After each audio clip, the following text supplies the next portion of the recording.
What's good, family? It's your boy Big L. Uh,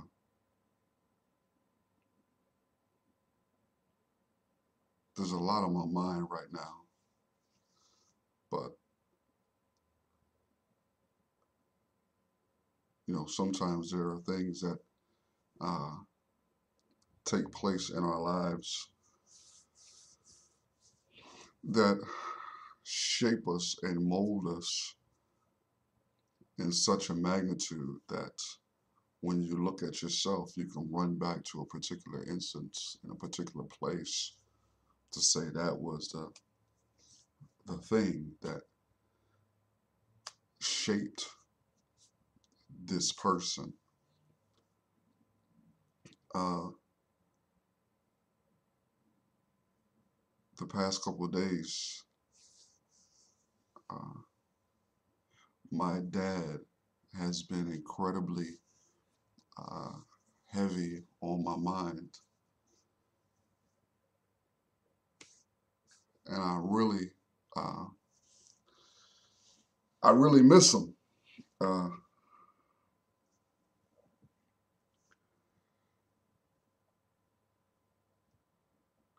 I was unsure uh, whether or not to do this, to whether or not to use this format or whatever to uh, share what I was thinking and what I'm feeling. But I think it's important that we who are striving to uh, help others, no matter the format, no matter the direction, that we are able to be transparent and allow oftentimes our pain to be what encourages other people to push through and to fight through. So that's my thought process. A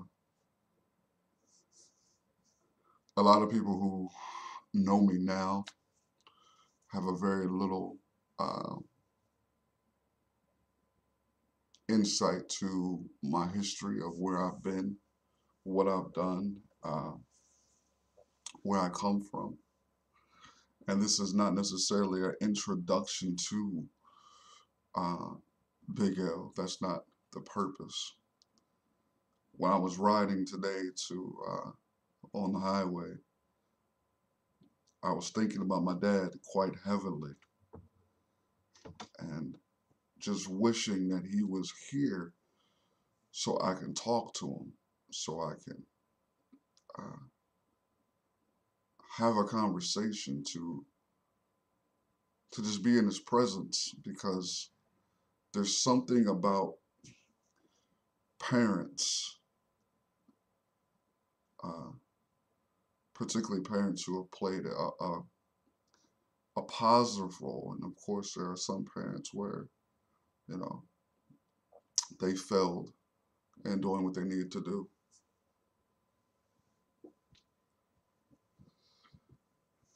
My dad uh, died when I was 22 years old. Uh, he died from uh, long term drug abuse. Throughout those 20 plus years of knowing my dad, I only knew him uh, as a heroin addict. I never knew anything else about him. Uh, that was his job. That was his, uh, for the most part, that was his primary purpose for living.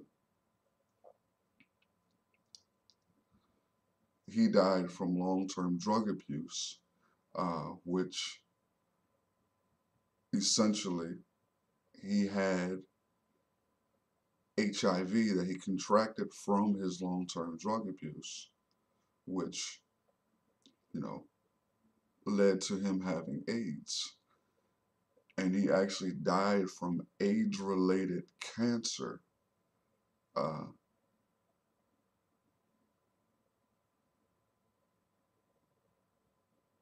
and to this day, I'm 40 years old. To this day, the impact of his death rocks me. I mean, uh, just rocks the shit out of me. To be frankly honest with you, it knocks me on my ass some days mentally. Physically, no. There's no uh, there's no laying in bed. There's no putting off things that have to be done.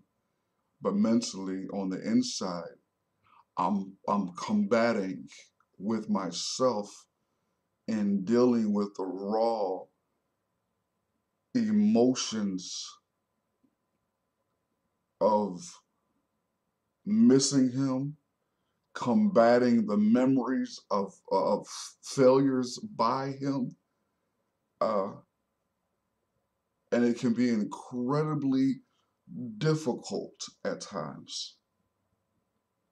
And today is one of those days. Uh,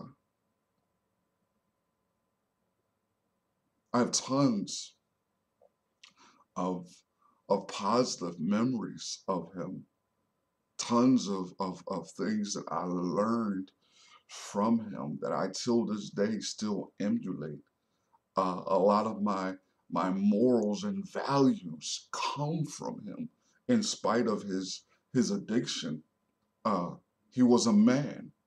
He was a strong man, and I don't say those positive things as some way of trying to negate the flood of negative memories that I have. No, that's just the honest aspect of who he was. He taught me so much. He taught me so many valuable lessons, many of which I never fully comprehended until I either made a similar mistake or uh, I was on the verge of making that mistake.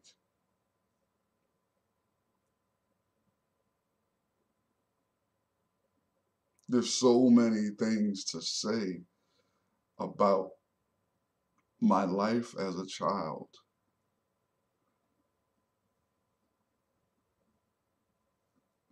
You know, when I see certain stories on TV, when I read about certain issues with children, growing up in poverty stricken environments, growing up in difficult settings where food was absent, uh, heat, electricity were missing.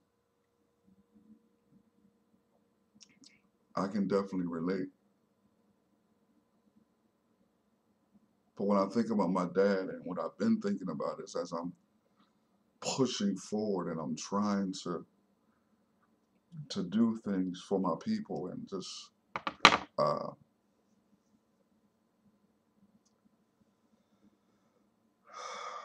and just really trying to put some things together, man. Trying to trying to build, uh, trying to stay positive, trying to stay focused, trying to do what I need to do as a father, as a brother, uh, as a man. I often go back to the lessons and the things that I've seen him do, or the things that I see him not do that push me, that pushes me, that motivates me, that drives me. Uh, I don't know. It's.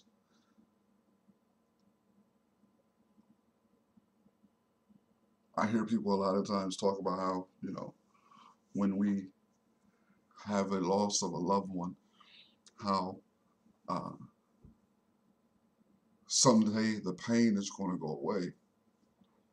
Some days that it won't be as difficult, it won't be as trying, it won't be as hard, and that's a flat out lie. Uh,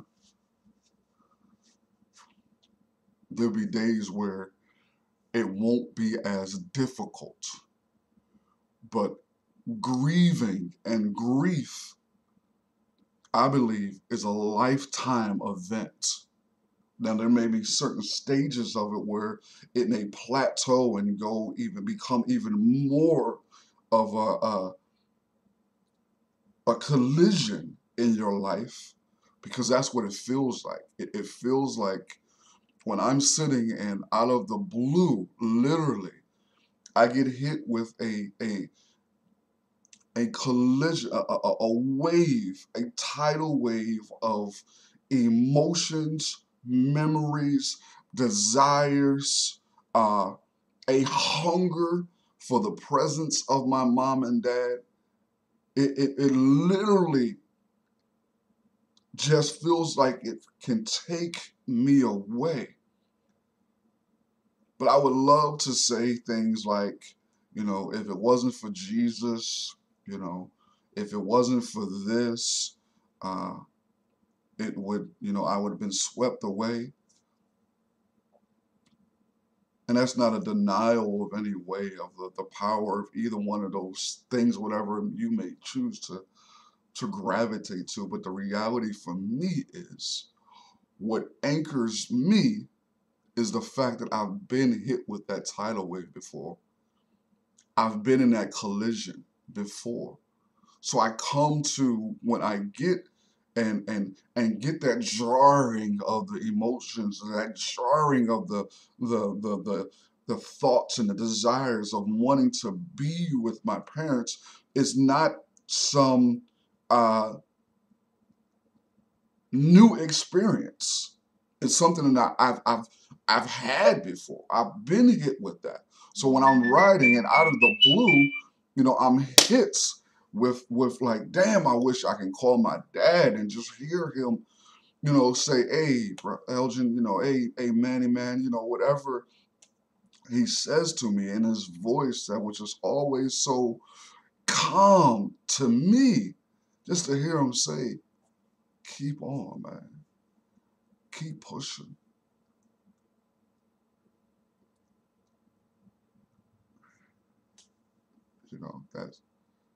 That's that need.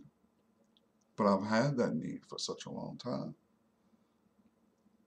And nothing can fill that void. Losing your parents, your mother and father.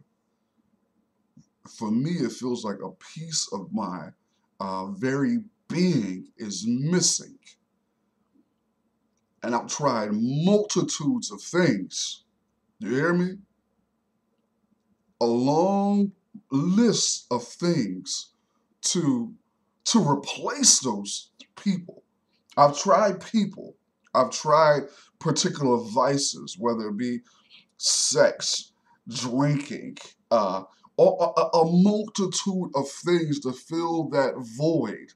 I've tried religious practices, church, quote unquote ministry, a multitude of things, drowning myself in jobs, all different types of things to fill that void.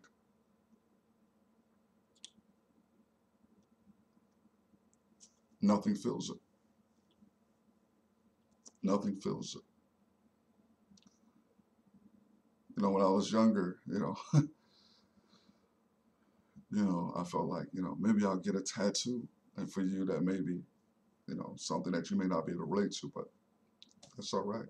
I got a tattoo, tattoo both on my arm, my mom and dad, and it says, I wish dot dot dot dot, you know, and the dot dot dot dot represents the wishes that I had at that moment and the wishes that I will have forever of them being here. But I know in spite of my desire to be able to sit with my dad and to come in and to have a cup of coffee and to have him relate to me his experiences in life as a way of encouraging me to push through uh, that desire, even though I don't have that. There's no days off. There's no uh, there's no timeouts in life for me. There's no, you know, I need a break from this. There's none of that. I've never had that. I've never had that ability to just put life on pause to deal with that. I've had to be able to deal with it on the run. And that's just been life for me. But I don't think it's just been life for me. I think there's many others of you who have lost a loved one, who have gone through your grieving process where the pain was at the height of where you just felt like you weren't going to make it in life, that that you were seriously considering options of not living anymore. I understand that. I absolutely identify with that. I do. I do. I absolutely identify, and I've been there. I've been to the brink, man, where I felt like life was an absolute waste of fucking time. You hear me? Because it felt like I was never going to be able to escape the jail, the prison of pain and grief.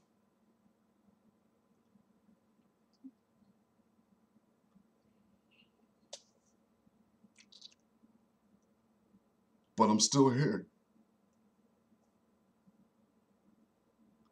I'm still here. I'm still here, man. You know, I got a story to tell. I know that. I know that uh, my life experiences,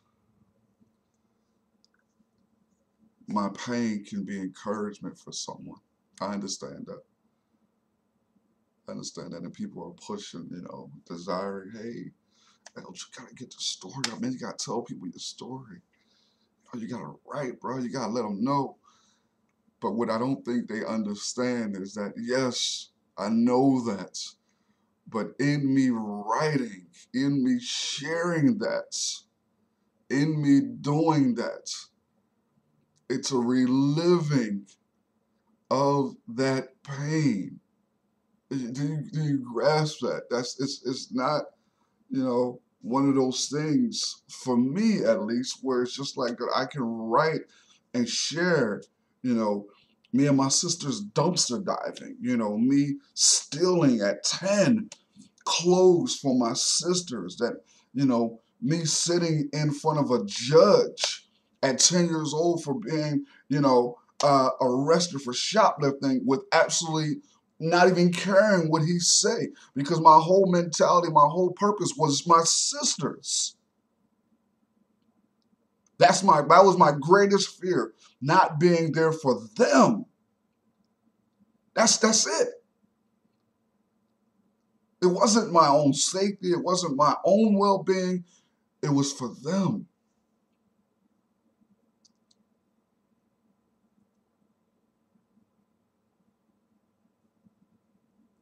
Yeah, it was for them.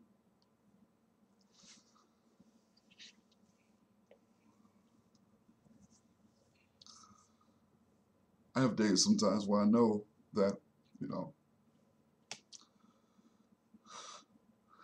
it's going to be a little rougher.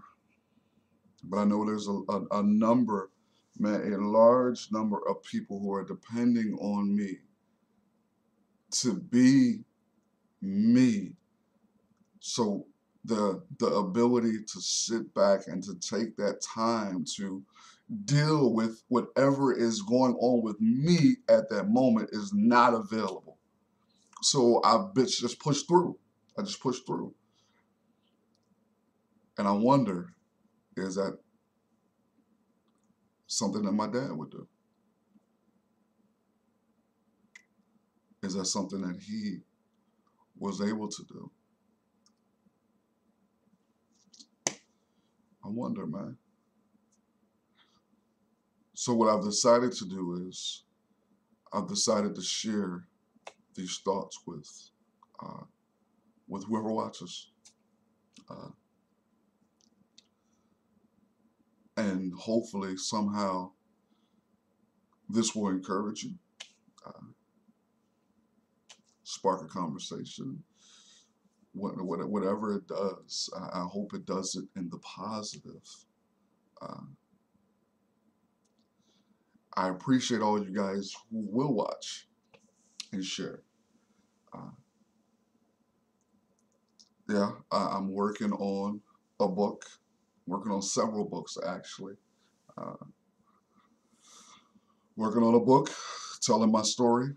Uh, One thing I would actually love, man, to be able to sit and tell my story to someone else and have them write it. Uh, and I think the only reason I think that is truthfully that it would be a lot less uh, painful, honestly.